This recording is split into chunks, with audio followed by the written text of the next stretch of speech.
And welcome back, everyone. Welcome back to the second half of the broadcast. We just wrapped up with the first two matches, and now we're here with our best of fives. Up next, we have the winners match, followed by the elimination match. Here we go. Both Serral and Zoun were able to win their respective series, and now they face off against each other in a best of five. Of course, it's going to be a rematch. Infamously, they faced off earlier this year in Star Zagora, and Zoun was able to hold his own, surprisingly so. I think shocking many people and many viewers alike, many StarCraft enjoyers alike. But of course, we're now many months later, and Serral is the reigning world champion. He is in form. We'll see if Zoun can hold up to him, can keep up with him like he did in the past. Let's go. Let us go. As you can see here, we have the vetoes. We have Game 1, Incorporeal, Game 2, Persephone, Game 3, Pylon, Game 4, Maganatha, and Game 5, Ultra Love. Okay, this time we're not going to be featuring any of the older maps in the map pool, so there's no Gressvan, there is no wall or Golden Wall either, so we're done with that. Here we have some of the more standard, or I say standard, some of the more common ladder maps instead. As we're getting into the first game, Game 1 on Incorporeal, one of the larger maps in the map pool. Let's go. Let us go. As we are jumping into our ZvP, and we'll see how our players do approach this. There's a lot to get into. Now that we're jumping into Game 1, and spawning in the bottom right-hand corner of Incorporeal, we have our so we have our Finnish Zerg player. We have the red Zerg representing Basilisk. It is Serral. And spawning in the top left-hand corner, we have our South Korean Protoss player. We have the blue Protoss representing Team Vitality. It is Zoun. Here we go. As Zoun, he has been very cheeky as of late. We've seen a lot of quirky builds and a lot of quirky all-ins in PvP, PvT, and PvZ. Hey, we even saw that one build that Glaive Adept 2-base all-in against Bjorn. So we're expecting a little bit of quirkiness from Zoun, but we'll see if he can embrace a more standard macro game against someone like Serral. Serral, who is the best Zerg player in the world, arguably the best player in the world, of course, is the reigning champion. So when it comes to ZvP, he does such a great job at gaining a lead early on, maintaining that lead, gaining momentum, and just making it so difficult for the Protoss player to actually have any momentum, any breathing room, any kind of map control against Serral. It's so difficult. Classic found that out the hard way. Again, Classic, you can make a strong argument. I think most would even agree. He has the best late game PvZ, the best late game PvZ in the world. And at EWC, we saw in the rematch when they faced off. We saw when they faced off in the group stage that Serral did shut him down.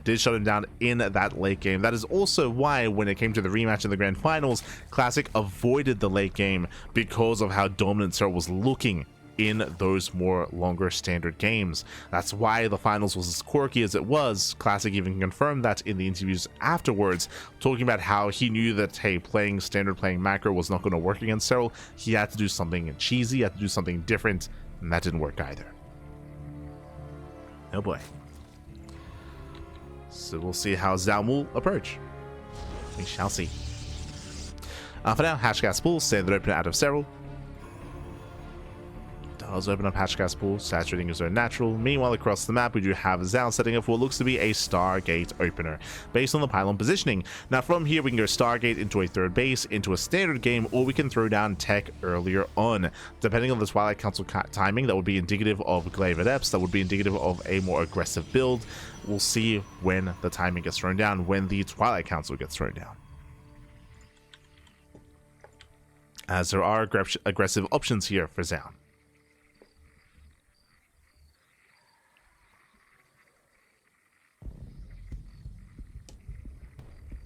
Aggressive options.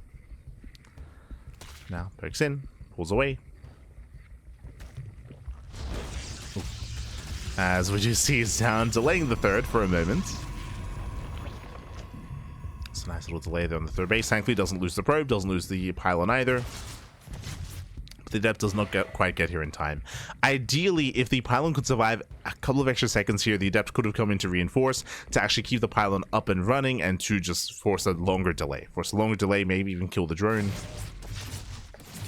But last the pylon was dealt with. And Zoun, he's going to be opening up not Oracle, but opening up Phoenix. Okay. Phoenix Opener out of Zoun. Not unheard of. We've seen a Showtime, for example, be quite fond of Phoenix Openers. Just the one, though. Typically just one to hunt down Overlords, then switching into Oracles.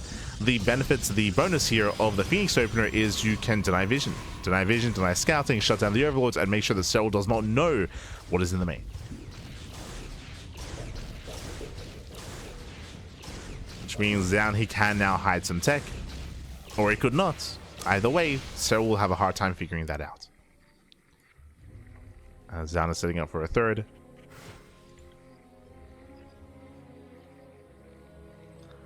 Lings are being active. And Zoun, he attempts to find some more damage, but he shouldn't find another Overlord. The Overlords all pull away in time. They all pull back. Meanwhile, we do have an early Twilight Council out of Zoun. So Twilight Council in the main. Based off its timing, it could be one of two things. We're expecting either Glaive Adepts if we throw down 2 more gateways and get into a 4-gate setup, or we could even go for a delayed Forge, not skipping it entirely, but delayed Forge into early Blink. Both have their place. Evo Chamber out of Serral, going to +1 melee, and still not skipping the Roach Warren, playing very safe. So safety Roach Warren out of Serral. Doesn't cut corners. There it is, a delayed Forge, so early Blink. With this early Blink timing, typically the goal for the Protoss player is to deny the 4th. Is to hit a timing with Blink to shut down the 4th base. The other added bonus and benefits of an early Blink timing like this is you will have Blink in time to defend against an all-in. So if Serral goes for a 3-base all-in to hit the 3rd base, Blink will be done in time to help defend and counterattack. Likewise is able to also potentially shut down the 4th base. The downside is late upgrades, right? Late Forge, late upgrades, late +1, late +2.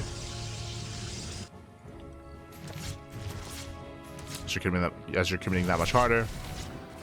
Overlord speed on the way for Serral. Okay. Getting into Overlord speed. This is typically indicative of aggression, of drop play. As there's no need to get Overlord speed this early on. Greens are building up.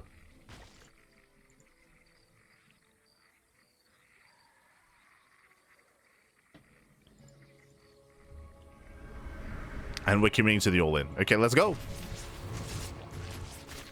Let's say poke across the map. We have the Queens and Roaches. They're all building up back at home. We're getting ready for the Dropper Lords. We're getting ready for the all-in.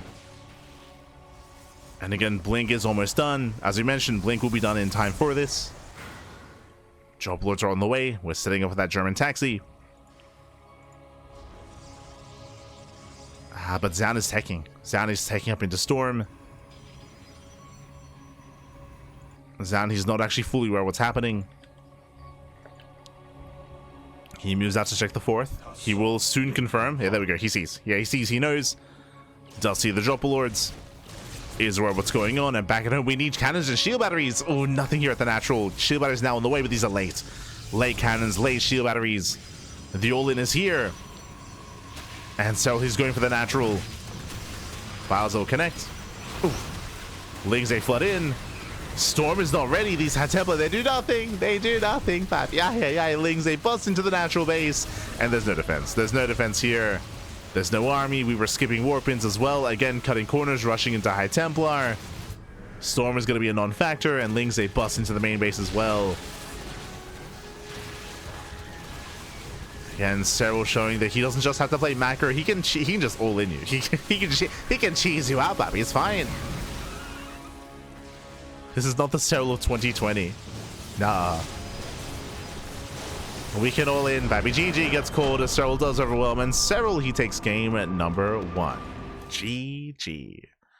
Whew. GG, well played. Again, Zoun, he didn't have the worst opener against this. As we mentioned, he did have early Blink, but he wasn't warping in. He wasn't making use of those gateways. He was instead choosing to cut corners, choosing to tech up in towards Storm, in towards High Templar, in towards Greater Tech, and likewise, he was not really applying much pressure at all. By the time he realized what was happening, it was too little too late. He was lacking stack defense as well. Zoun, he was caught what? The pants were down, papi. Yeah. Was caught with his pants down. GG, well played. Serral does take a fast 1-0 lead, and now we're getting into game number 2. We're jumping into game 2 here, going to be loading into Persephone, and I think game 1 is really important when it comes to setting the tone for the series. Suddenly, Zoun is going to be second-guessing himself. Suddenly, it's like, oh, I can't just do whatever I want. I have to scout you. Yes, you're Serral, but if you've been watching Serral over the past couple of years, you know Serral has been very cheesy. As of, I want to say, like, maybe 2 years ago, but Serral has been very cheesy in all 3 matchups, willing to go for all-ins, willing to be hyper-aggressive. He no longer is just the pure macro machine like he was in the past. So you got to be on point when it comes to your scouting, when it comes to figuring out what Serral is up to. And here we go. Spawning in the bottom left hand corner of Persephone, we do have the South Korean Protoss player. We have the blue Protoss down in the series. We'll see if he can bounce back. Representing Team Vitality, it is Zoun. And spawning in the top left hand corner, we have the red Zerg player. We have the Finnish Zerg representing Basilisk. Representing Basilisk, it is Serral. Zoun, he does force the unnatural. Does force a little bit more of an awkward setup here for Serral, and Zoun, that he might try to take advantage of that and might try to go into an earlier Twilight Council. We'll see. We shall see. Serral's going for his hatch gas pool. Again, the early game defense is going to be that much more awkward here, and Zoun, he can respond with extra gateways with more adept aggression early on. But now, gate expand.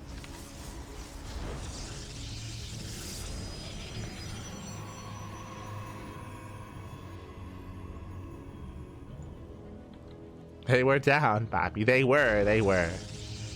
All the way down. Oh, no.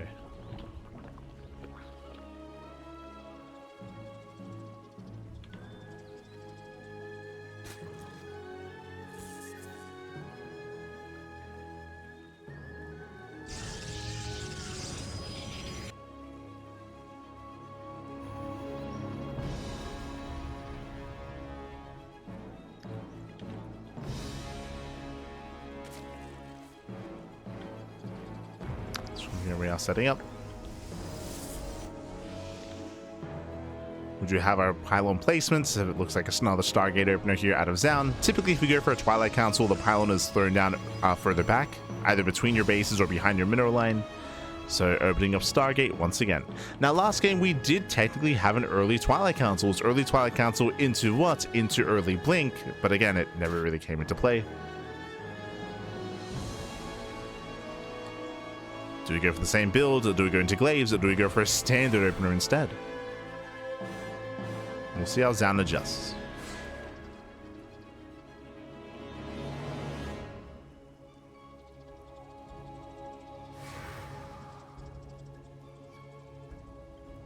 See, that does move out. Do you see extra lings amassing for Serral? Just to be safe. Recognizing that queen rotations won't really be a thing here.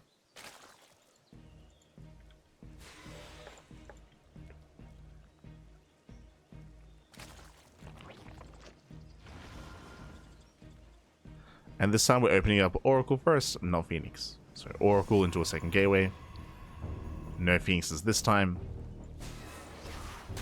Ooh, Adeptus gets surrounded. Brutal pickup. One Adeptus go down. Nicely done. Gets one. And the other does go down as well. Two Adeptus falling. Ay. That is brutal. The Oracles across the map. That means that the third base is going to be delayed. Get delayed third base. Lings, they move in. Zoun cannot expand. Those two Adeptus typically keep your third base safe, but they're dead. They went down. The Oracle, no, Zoun. He overextends. Runs too far in. Takes so much hull damage. And this is a disastrous start. This is disastrous. Again, he is stuck on 2 bases. He cannot expand. Has to spend energy back at home to save the Stalker. And early Twilight Council. This time, I'm leaning more towards Glaive Adepts here. But that is a much earlier Twilight Council. It's also a late third. Lings, they do threaten the Dival. They force the activation of the Oracle.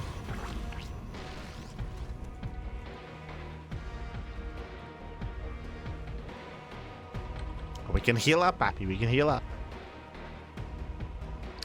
Serral going lair first. Does go lair first into the Roach Warren. I don't see an Eva Chamber. So last game was early Eva Chamber into +1 melee. No Eva Chamber this time.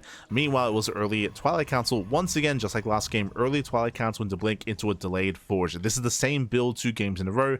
I say the same build. This time it is a shakier version of it just because of the late third. Or the delayed third base, should emphasize. So a shakier start here out of Zoun.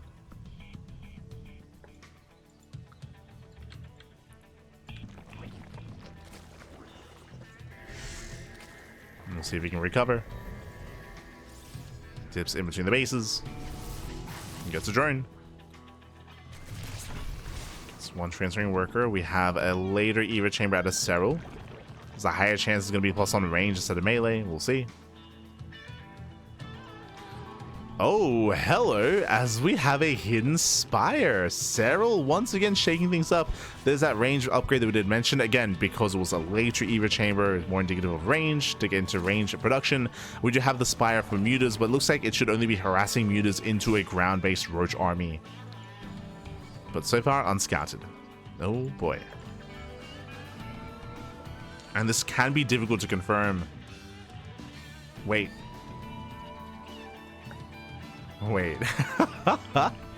We're going for the slow Ling drop into the main?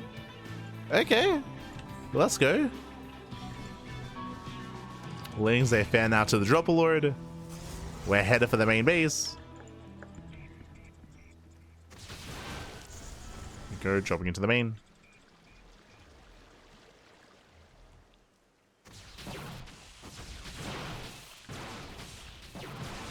Oh. Zoun pokes in. Does poke in. Does pick up a couple of Zerglings. Serral headed for the main, but there are units in position. Okay, so far Zoun is defending. He is holding his defending. Stasis Trap does go up. But there's still plenty of roaches here. Queens to transfuse as well. Yeah, Stasis Traps, they're not good enough. Zoun has to get the hell out of here. And are we even going to make use of the spike? Okay, there we go. 7 mutas. 7 mutas on the way. The spire is completely unscattered. Zoun, he saw the Roach army as well. And so he's sending it. He's going to send it across the map. This is not mutas to one-shot probes. And you can see he's reinforced with purely Ling Roach. Serral's being hyper-aggressive here, dropping once again back into the main.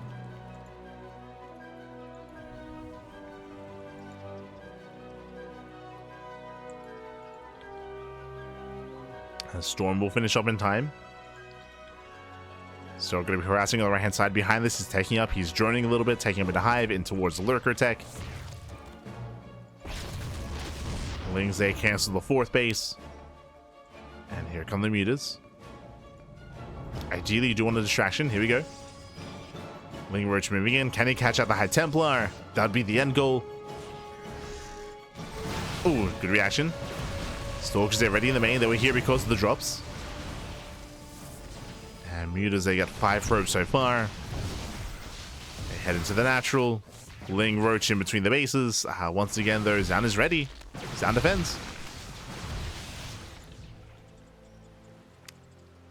Zoun, he does defend, but what does Zoun have? 3 bases. What doesn't he have? A 4th. The 4th base is still heavily delayed. So insanely late 4th base, 10 more drone kills, and Serral's about to max out. And Zoun's just being outscaled. At this point, he's just being outscaled. He's now going for a desperation 2nd Stargate? Oh, boy. So 2nd Stargate. I mean, he's responding with Phoenixes, I would imagine. Oh, gets a full Dropper Lord. Nicely done. Remember, we're done with mutas. We're done with this. We're switching into Lurker tech. The mutas, they don't matter anymore. The damage has been done. And Zoun is going for the Fleet Beacon. He's trying to work towards Sky. Tulsa is going to try to turtle up. But again, Zoun, he is behind because Serral's already maxed out. He's already there.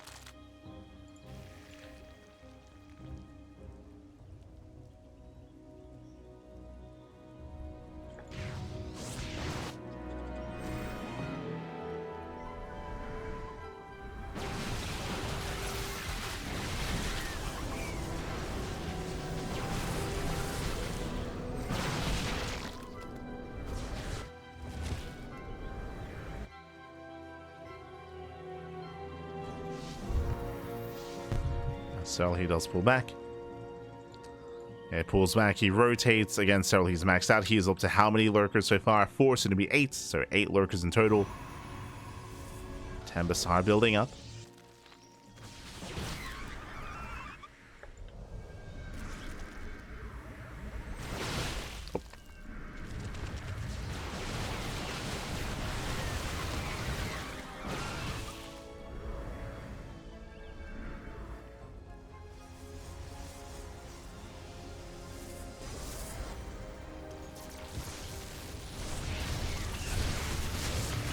And Zoun, he's once again out of position. Lurkers are within range of the base. Nexus should fall. Does land some storms on the roaches, but doesn't really matter here. As lurkers are in position, the base will go down. Oh no, he blinks in! Game blinks forward. A lot of stalkers do fall as a result. The base goes down. Zoun, he attempts to run by, but back at him there are reinforcements, there are queens, there are spine crawlers as well. So he defends, and he breaks the 4th. And Zoun just cannot expand. He cannot get a 4th base. It shows how important the early game is as well. As Zoun, he had a late 3rd, late 4th base, or a non-existent 4th at this point, as it just keeps being shut down time and time again. Zoun just cannot stabilize. And he's forced to fight. Oh, what else can he do?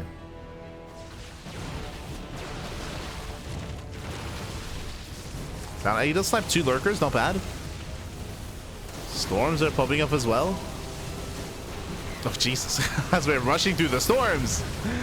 Serral, he just tanks it. Just tanks the storms. Keeps pushing in. In the end, he does take down every High Templar. It works out in the end.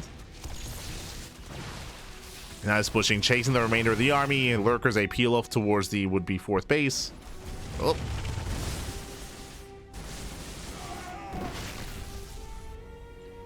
Thankfully, there are Tempests to defend, but... Oh, detection's also coming in. Jeez. Yeah, detection comes in. These lurkers will be cleaned up. Not a bad trade here from Zoun, but the main army is still looking terrifying, and we're going for the 3rd. Yeah, letting lurker into the 3rd base. Mineral line will go down. And Zoun just cannot keep up. Again, he never quite recovered after the early game. Oh. There have been some nice moments here and there for Zoun, but just moments. As that's going to be 23 dead workers. 23. Ay, ay, ay. Serral being active, rotates over. Going for the final mining base. Doesn't quite have enough to break through. From here, switching into Corruptor. Now has a better answer to the Tempest. Lings, they go back in.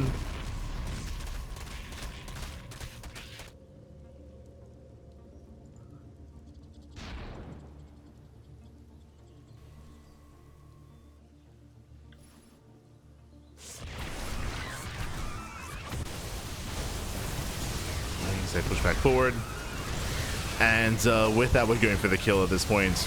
We get the mothership. GG gets called, and Serral, he will take a 2-0 lead in the series. GG. Whew. GG, well played. Serral does take that 2-0 lead. Again, just a really rocky start out of Zoun to lose momentum, to lose his 3rd base, lose his 4th base, to get caught out by not just the Muta play, but even before that, the Drop Lord play as well. Just a very, very shaky early to mid game from Zoun, which kind of set Serral up for success. And that leads us into Game 3, into potentially the final game of the series. We have yet to really see Zoun embrace his game, I'll be honest. Like Game 1, we saw Serral also gain a little momentum with the all-in, right? Serral, he went for the 3-base all-in, he went for the German taxi on Incorporeal. Game 2, Serral, he was able to be hyper aggressive early on. He called the first 2 adepts, he delayed the 3rd base, and again, we saw just really rough early game out of Zoun. So we just haven't seen like a proper mid game out of Zoun at all this series. Can we get there? Can we get to the mid game, Pappy? In a decent position. It's on Zoun. The pressure is on. As spawning in the top left-hand corner of Pylon, we have the Finnish Zerg player. We have the red Zerg representing Basilisk. It is Serral. leading the series 2-0. And spawning in the bottom right hand corner, we have as opponent, we have the South Korean Protoss player. We have the blue Protoss representing Team Vitality. It is Zoun. I keep forgetting to get the logos mod. Nah, no. Hold on. Can I fix that?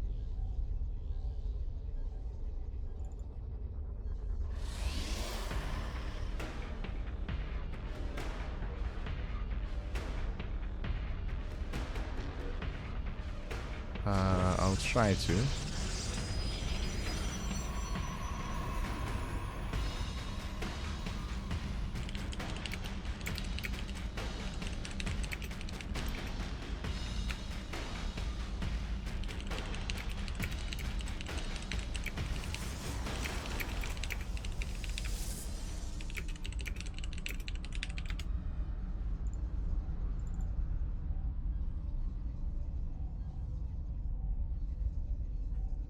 Okay, well, we should be able to fix that up later.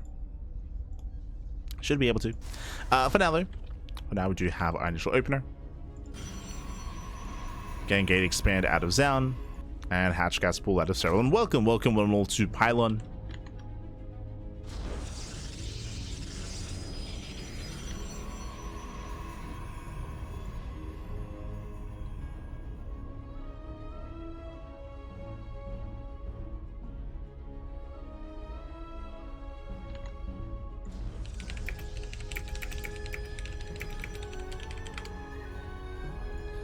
Welcome to Pylon. Pylon is one of the smaller maps in the map pool, known for aggression, known for all-ins, and we already have seen Serral go for all-ins here, and we could see that again. Like on 3 bases, I'm expecting hyper-aggression out of our Zerg player. We'll see if that trend continues.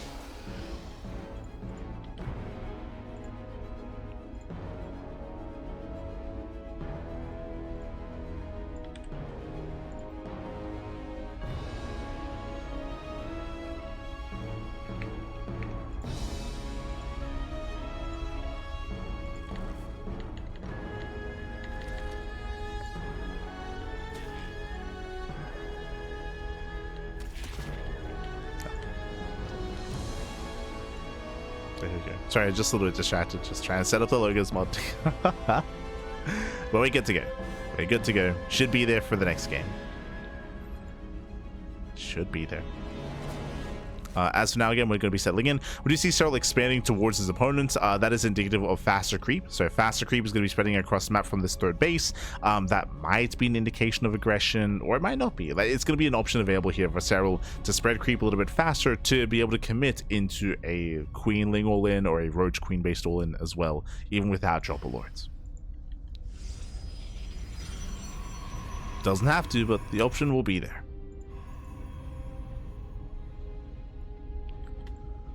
Back at home once again, Stargate opener out of Zoun. Does open up Oracle. No Phoenixes, not this time.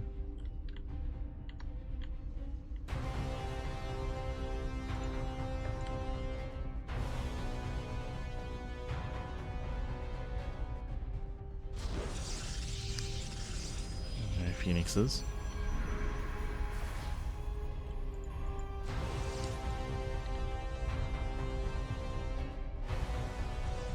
As from here, we do have the Twilight Council follow-up. Once again, earlier Twilight Council, Game 1 and Game 2, we saw early blink play out of Zoun, or at least attempted early blink play. Looks like we're seeing that here as well. So Twilight Council, we're expecting a later forge into blink. We'll see if Zoun does it again.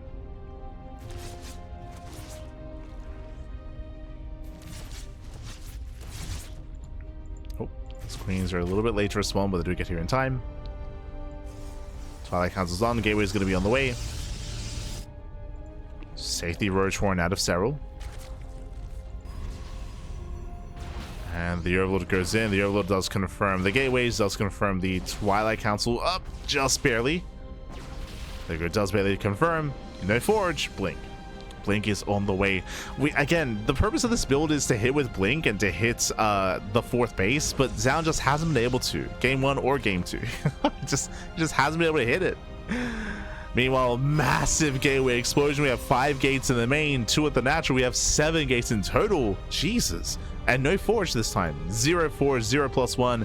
This screams 3-base all in. It's been a long time since we've seen an 8 racks. That's what we're getting here. 7 so far, but we're expecting the 8th racks to be proxied across the map. So we have a 3-base 8 racks all in here by Zoun. This was very meta like a year ago, 2 years ago. Hero was renowned for this. Max packs would dip into it every now and then as well. We saw it a lot on, I think it was Frostline. I think Frostline was the name of the map. The smallest map in its map pool. We actually saw quite a bit on Ocean, sorry, not on Oceanborn, on Ultra Love last season. True. Did see a lot of 8 racks on Ultra Love initially. And here we go. Yep, there's that proxy 8th racks. So 3-base all in. It's all or nothing for Zoun. Behind this, Serral thankfully did play Roaches. So he did throw down the safety Roach Warren. Roaches are amassing. Lings are building up as well. Stasis traps are getting baited. While in the stasis. Ooh, shuts it down. Nice pick up out of Serral.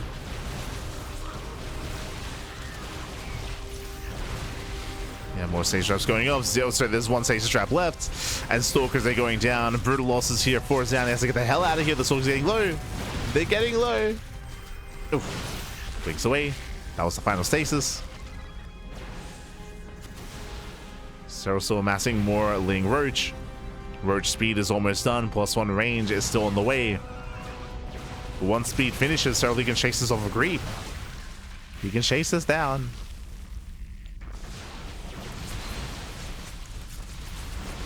Zoun is still trying to force the issue.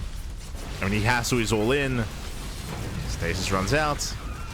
Oh, catching out a couple of roaches, not bad. Not a bad stasis at all. Oh, queens are exposed. Gets 1, gets 2.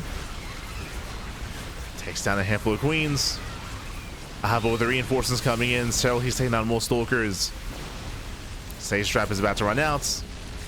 Oh, that's a lot of roaches still falling though. Zoun, can he break through? Can he do it? Oh, not quite. No, God, no. Jesus. With the roach reinforcements, Serral, he has plenty. He has plenty to deal with. Off of a 3-base economy. That's 28 stalkers going down. Ideally, you want to build, you want to preserve your stalker count, build up every time, and then kill. That just has not been happening. Very nice stasis. The stasis traps, they're keeping Zoun in this. At least they're trying to. Oh, God. Yeah, despite the stasis, Zoun's still being chased down. Bleeding out almost every single stalker. GG gets called. Serral will overwhelm, and Serral, he will shut down the 3-base all in, and Serral will claim the series 3-0. GG. Whew. GG, well played. Congratulations here to Serral, who does claim the series, does take it 3-0, and Zoun, he never got into the mid game. He never got there. Remember, game 1, Serral all in. Game 2, Zoun, he just had a very shaky start. Late 3rd base, late 4th base. Like, Zoun, he stumbled his way into the mid game, and he just could not really gain any momentum. Game 3, it was Zoun's turn to all in, which also kind of fell by the wayside as well. So a very aggressive series, very aggressive. We never really got to embrace any kind of macro between the two players, and Serral did overwhelm. Did take it, and congratulations, Serral, he does make it out in 1st place out of Group B. GG, well played. With that, if you're a fan of Zoun, do not worry, do not fret. He's still, of course, in this group. As we can switch our scenes over and catch up on the rest of the groups, or the rest of the matches, the rest of the players, we have up next Ryung versus Byeon in a Terran versus Terran matchup. That's going to be the elimination match, and the winner of that series plays against Zoun in the final best of 5 of the broadcast. Oh boy. So again, still plenty of matches ahead of us here. But we're here to confirm the first player out of the group. Oh boy. First player eliminated, I should say. First player to be eliminated. So getting ready for that TVT. And this is going to be an interesting one here, because I was favoring Bjorn to make it out in second place. I'll be honest. I was favoring him to take it over Zoun. If you recall, we had our predictions previously when it came to the group stage, and I was leaning more towards Bjorn than Zoun. But Bjorn lost the first series, and now that Bjorn is stuck in a TVT with Ryung, remember this is Ryung's wheelhouse. Like Ryung, he has the best TVT in the world. He has a good chance here of actually eliminating Bjorn from the tournament. Oh boy, let's go.